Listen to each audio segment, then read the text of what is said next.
Okay, so we're back for the second half of this Reconstruction review, a review of our Reconstruction lecture and discussions in class. Hopefully, this will help you out in preparation for our upcoming quiz. Another thing I've provided for you and posted up on Edmodo, also sent it out through Remind today, is this bulleted list of key terms, concepts that I think you'll find useful, using it as a kind of a checklist as you prepare for the quiz. But we left off yesterday. We left off with the first part of this video, with the end of presidential Reconstruction. So, as President Reconstruction begins to wind down, as the President Johnson, declares the end of Reconstruction in 1866, it's the successful end. All of the states had been brought back into the Union under his policies. Republicans begin to react to it. They're reacting to the return of white power in the South and the lack of civil rights for African Americans. They'll pass the Civil Rights Act of 1866, which, as we said in part one, the president vetoes. This veto is overridden.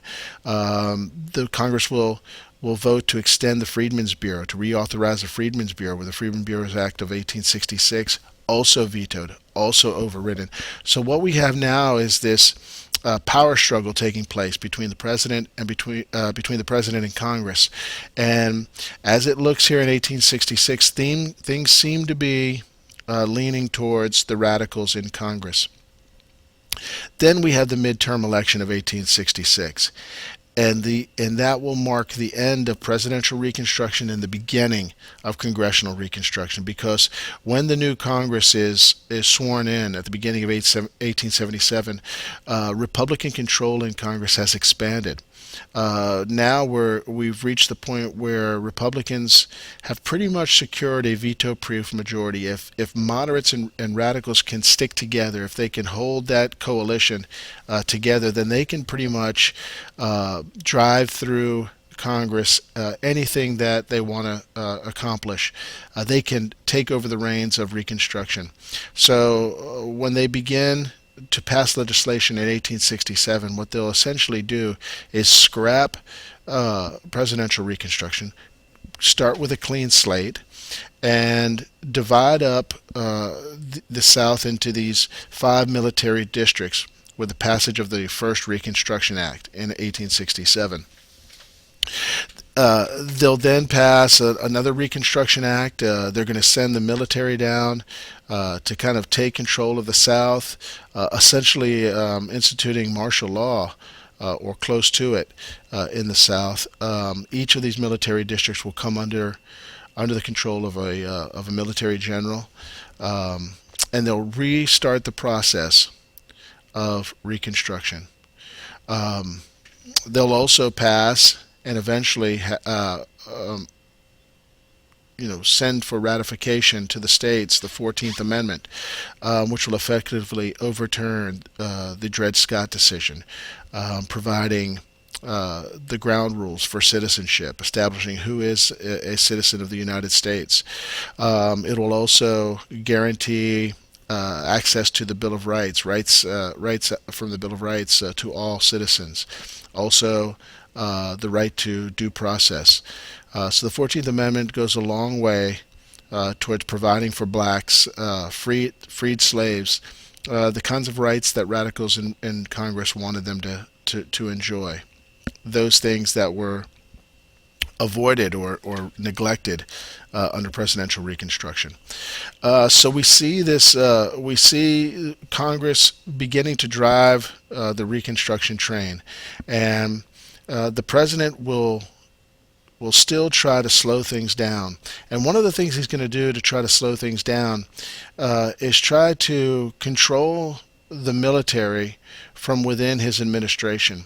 The military that has been put in control of executing Reconstruction in the South. Johnson's going to try to control that through the Secretary of the War Department in his own administration. And to do that, he feels like he needs to get rid of the Secretary of War who had been there under Lincoln, Edward Stanton, and replace him with his own Secretary of War. Congress, in order to head off the president in trying to do this, passes the Tenure of Office Act in 1867, essentially saying that while the Senate holds the responsibility for confirming any appointees to the president's cabinet, it should also have the power to control or vote on those trying to be removed from these cabinet positions. The president will ignore this new act. He'll put into the remove Stanton and replace him with U.S. Grant. That'll set off the process of impeachment. Radicals in Congress will view this as a breaking of the law by the president. They'll vote to impeach the president, send the articles of impeachment to to the Senate, and the Senate will vote ultimately to not remove Johnson from office, saving him by just a single vote. But this has pretty much driven the Johnson administration to the point where any chance of re-election in 1868 is kind of slipped away. It's important to note that during this struggle, during this controversy over the War Department, the head of the War Department, U.S. Grant is going to pull himself out of the controversy once the process of impeachment begins.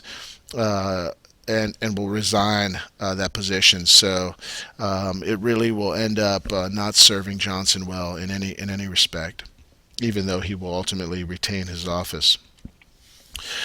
So let's talk a little bit about Reconstruction under the Radicals. As these new states, or as these southern states begin to re-enter the Union under Republican or Congressional Reconstruction, all of the legislatures in the South will come under the control of the Republican Party. There's a really firm Republican coalition now that is seizing control of all of these offices in the South.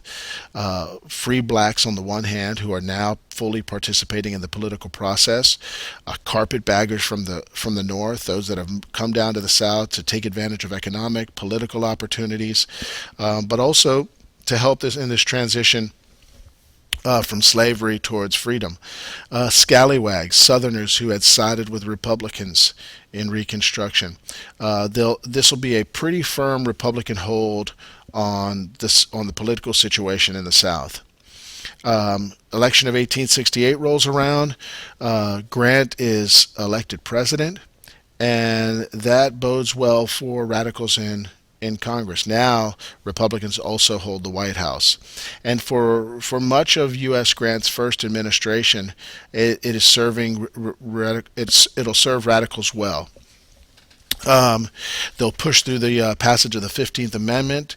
They'll pass that on to the states, add that as a condition for any states that had not yet re-entered the Union to ratify the 15th Amendment, essentially giving the vote to freed blacks, establishing who can vote. Of course, as we mentioned in class, women still won't be included in that.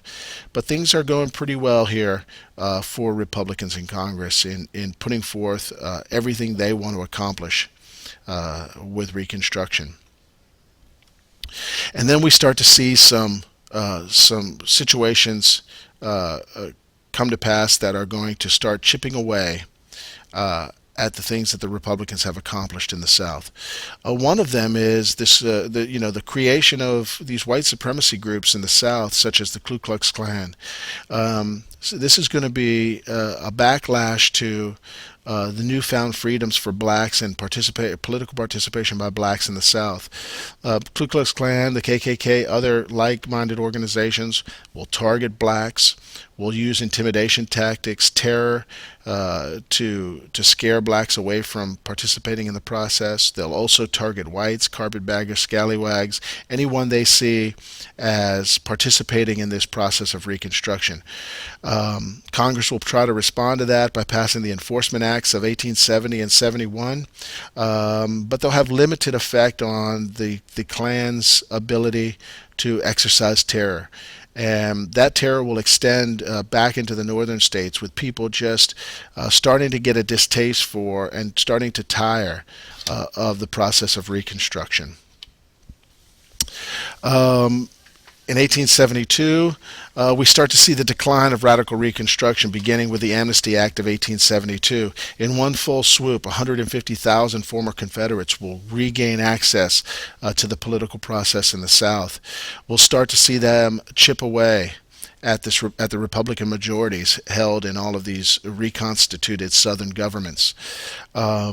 And then in 1873, as economic panic strikes, as the Depression begins, we'll really see Americans, particularly in the North, start to pull away their support for Reconstruction. In fact, there'll be a bit of a backlash.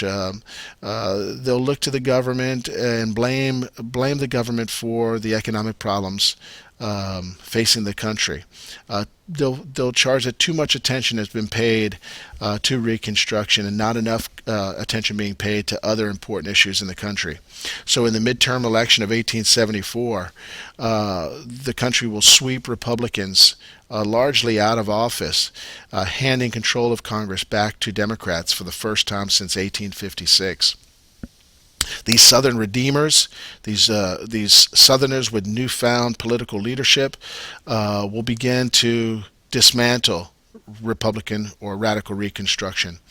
The election of 1876 will really mark the end of radical Reconstruction and Reconstruction altogether. Having gone through a scandal-ridden second term, Grant will not seek re-election in 1876. It'll be a match between Samuel Tilden and Rutherford B. Hayes. It's a close election. The Democrat Tilden comes out on top in both the popular and electoral vote, but some controversial votes in South Carolina, in Florida, in Louisiana have led to Congress taking over control of the election and deciding in the House of Representatives who will win the election. The committee that's formed will strike a bargain, a compromise of sorts, in which Rutherford B. Hayes, the Republican, will win the election in return for his removal of all military presence out of the southern states. That's going to pretty much signal the end of Reconstruction.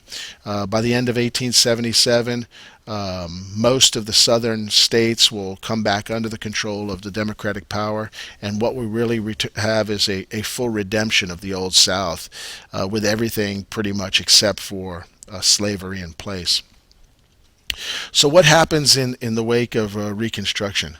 What we see happening is almost a complete reversal of all of the gains made, both through presidential Reconstruction and then through Republican Reconstruction after that.